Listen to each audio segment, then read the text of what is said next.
Legend of Yufei Chapter 48. Okay, so let's set the scene. We pick up the story, and Yufei's actually in a bit of a bind. Mm-hmm. The novel says he's feeling unhappy and depressed. Why?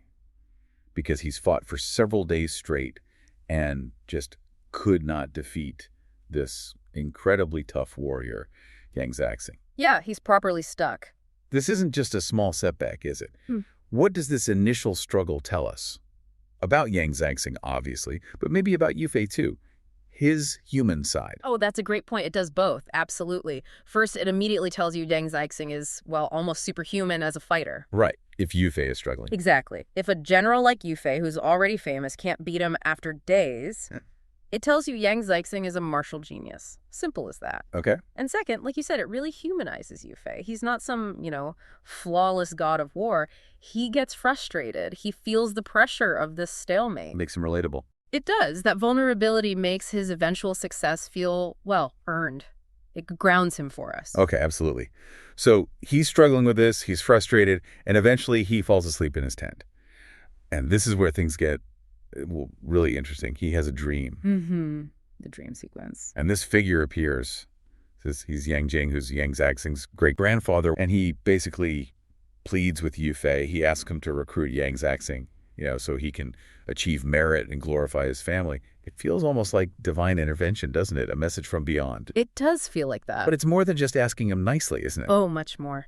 This dream is, it's basically a strategic briefing. Yang Jing reveals the secret sauce. Oh, okay. He tells Yufei that the famous Yang family spear technique, the one causing all the trouble, can only be beaten by one specific counter move. The killer move. The killer move. Sounds decisive. It is. The novel presents it as the ultimate counter. And what's really striking is this mix, supernatural help, but leading to very practical strategy. It's like destiny just handed Yufei the tactical key. Like a cheat code almost. Yeah. And it's not just theoretical. Yang Jing actually demonstrates the move in the dream. Physically shows him, yeah. He shows Yufei this, deceptive tactic. Yeah. You pretend to run, then suddenly whip around, thrust with a spear in your left hand. Yeah. But at the same time, you strike the guy's back with a jin, which you mentioned is like a blunt weapon, a mace sort of thing. Yeah, a heavy, blunt weapon held in the right hand. It's a two-pronged attack, simultaneous. And Yufei, even dreaming, he remembers this method firmly, then wakes up and immediately starts practicing. Secretly practicing and becoming proficient. Right. So it's not just a magic gift. He still has to work for it. Yeah. That seems important, doesn't it? Even with a revelation, mastery takes effort. Absolutely. That's a critical point. It really highlights that, okay, maybe there's some divine help, but real leadership, real mastery, that still comes down to hard work, practice, application. Makes sense. Yufei doesn't just, receive the info and that's it. He actively works on it, drills it, makes sure he owns it. It says a lot about his character, his discipline. He turns this, spiritual tip into a real military advantage. Preparation meets opportunity. Exactly that. Okay, so 2 days later, he's practiced, he's ready, he challenges Zaixing again. They fight for 10-some rounds. So still a decent fight. He doesn't just pull the trick immediately. Right, he gives him a fight. Then Yufei feigns defeat, pretends he's losing, turns to run away. Setting the trap. Zaixing thinks, aha, victory, and chases him down. And that's when Yufei uses it, the killer move. Bang. Strikes Zaixing's back with that silver G on the mace. Knocks him right off his horse. It's decisive. But, like you hinted, what happens next is maybe even more important for understanding Yufei. Exactly. This is the moment. Because what does Yufei do? He doesn't gloat. He doesn't take him prisoner right away or demand surrender. Well, he jumps off his horse, helps Zaixing up, and says, essentially, my bad, this marshal is guilty. He apologizes for using a trick, offers to get back on his horse and fight fair. wow, ho! And Zaixing, he's just completely filled with shame, not just at losing, but at losing to a trick, and then being treated with such respect, such humility. This disarms him completely. Totally. Not the blow, but the gesture. He surrenders right there, pled his loyalty. It wasn't just a tactical win. It was psychological. He won the man over. It's a masterclass in converting an opponent, isn't it? It's not enough to just beat him. He actively cultivates that loyalty. Precisely. He insists they become sworn brothers. They perform the 8 bows of brotherhood right then and there. Yeah. Why is that act, the brotherhood, so much more powerful than just, accepting his surrender and making him a general? Well, this is really the core insight here, I think.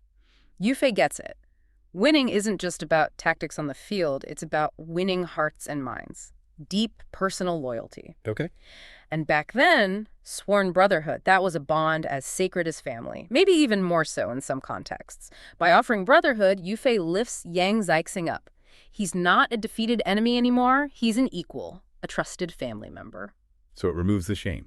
Exactly. It dissolves that shame of defeat and replaces it with, a powerful sense of belonging, mutual respect. It's a leadership style that puts human connection way ahead of just rank and hierarchy. Amazing. And it turns this incredibly dangerous foe into someone who's now fiercely personally committed. It's revolutionary, really. And you see how well it works almost immediately. Yeah. Yang Zaixing doesn't mess around. No hesitation. He gathers his troops, burns down his own mountain stronghold. It's a huge statement, right? Yeah. No going back. Total commitment. Burns his bridges, literally. Yeah, pledges everything to Yufei. And then, the moment they've settled this, a report comes in. There's this water bandit Qi Fang attacking Linen, the capital itself. Urgent news. So this transformation of Yang Zaixing isn't just symbolic. It's immediately put to use. We see him deployed right away. What does that tell us about Yufei's trust and Yang Zaixing's immediate value? It's really remarkable, isn't it? Shows Yufei's instant faith in his new brother, no probation period. Right. And it shows Yang Zaixing's immediate, unwavering loyalty in return. Yufei sends him off with just 3,000 men, which seems maybe a bit small. Yeah, against someone attacking the capital. But what Yang Zaixing does next is just wow. It shows the sheer power Yufei just added to his team. He confronts Qi Fang, they fight 20 rounds, and then Yang Zaixing expertly breaks Qi Fang's horse's head with his Jin that mace again and captures him. Just like that. Swift, efficient. Incredibly efficient. A quick, decisive win. And it doesn't stop there. Qi Fang's buddy, Luo Gang, gets mad, charges in. Only for Yang Zaixing to, as the text says, lightly extend his ape-like arm and just grab him too. Captures him. Effortlessly, it sounds like. Then the third guy, Yeah. Hao Xian, hears his friends got captured, charges in without distinguishing right from wrong, basically, blindly furious.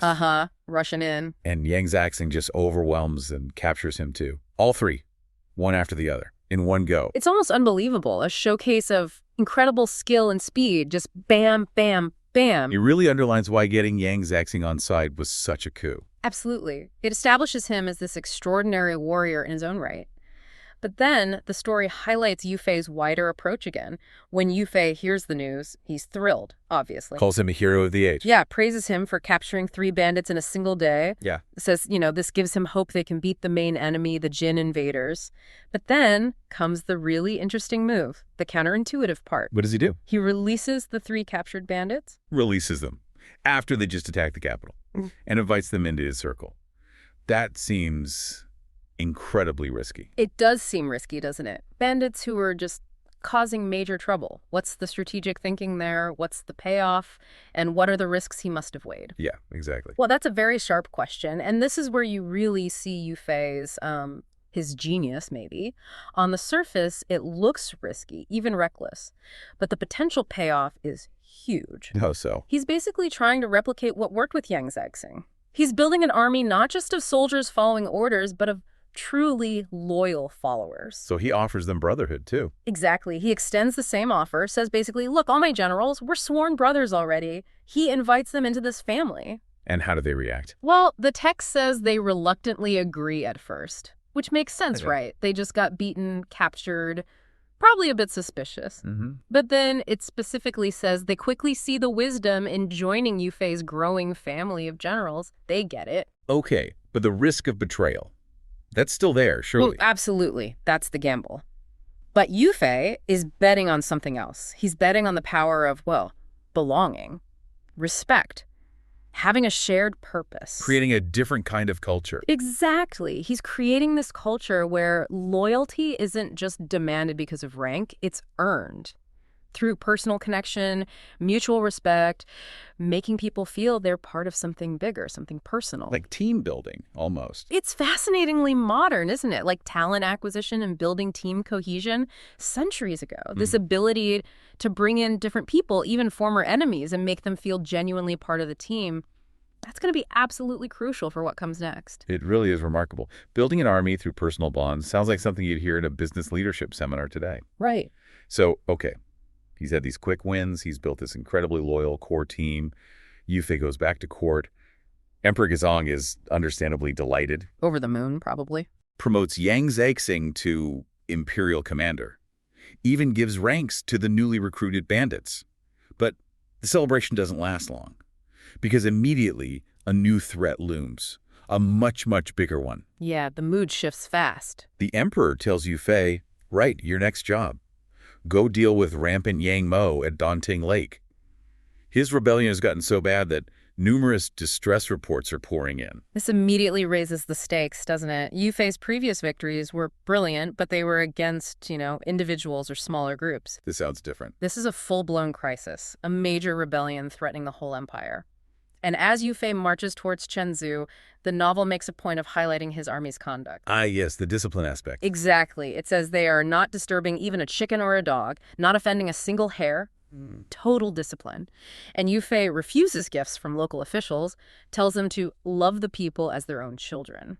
Now, that sounds noble, but is it just morality? Or is there a strategic angle to that discipline, especially when you're about to fight a huge rebellion? Oh, it's absolutely strategic.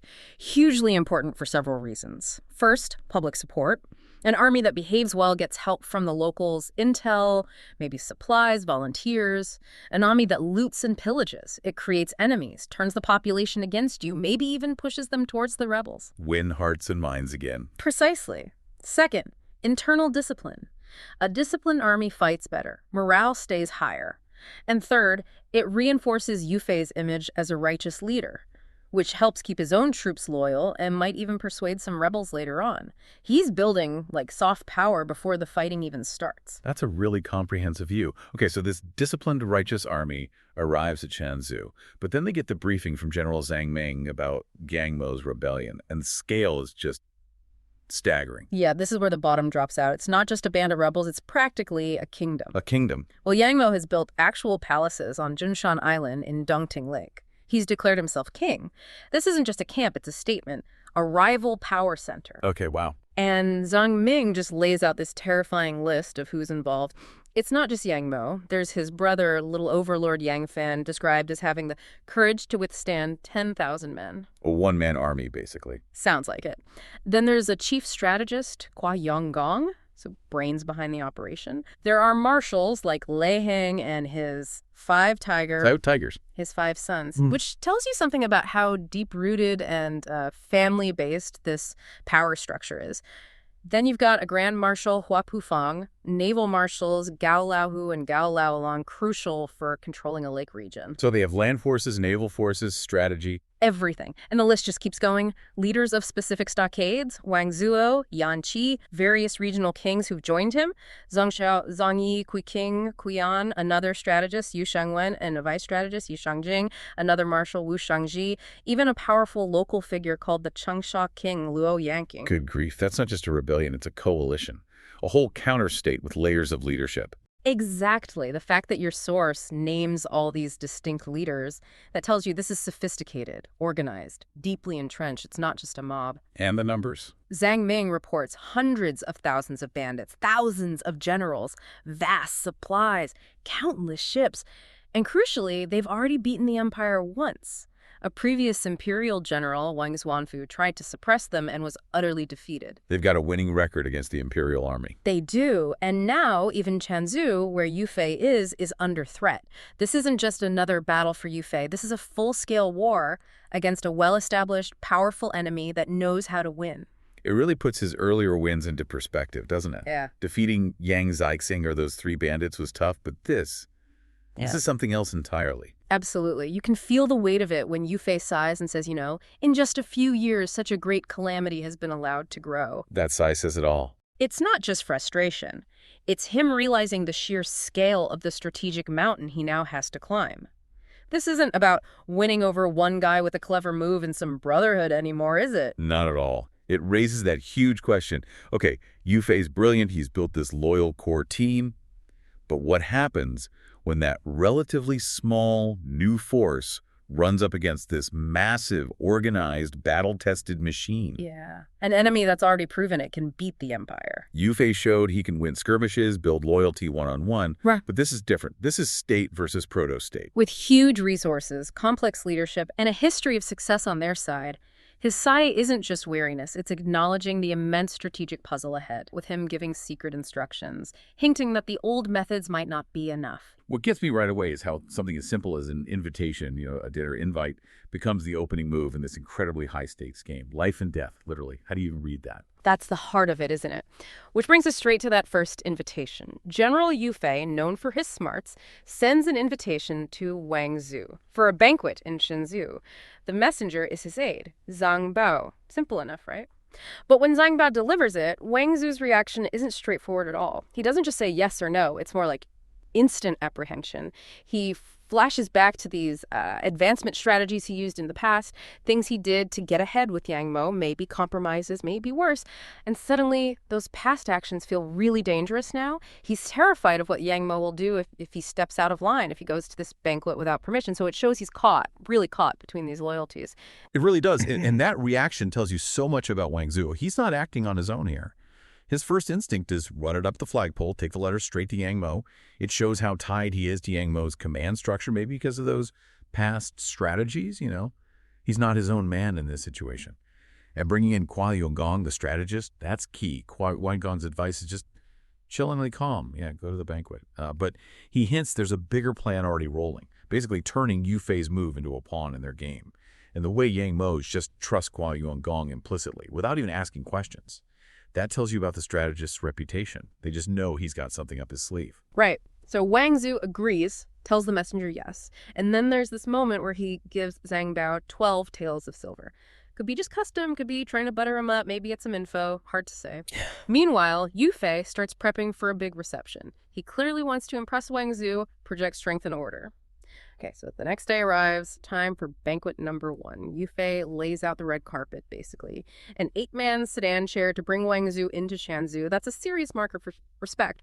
But what Wang Zu sees on the way in, that's where Yu Fei's subtle game really shows. Yeah, the text mentions this specific detail. As he's being carried through Shenzhou, Wang Zu notices every household lit candles, every door burned incense, all are very orderly. Just a small detail, but it paints this picture of, perfect peace and calm. And that is pure psychological strategy, isn't it? It's not just a nice, clean city. It's a statement. Yu Fei is showing off the stability and prosperity under his rule.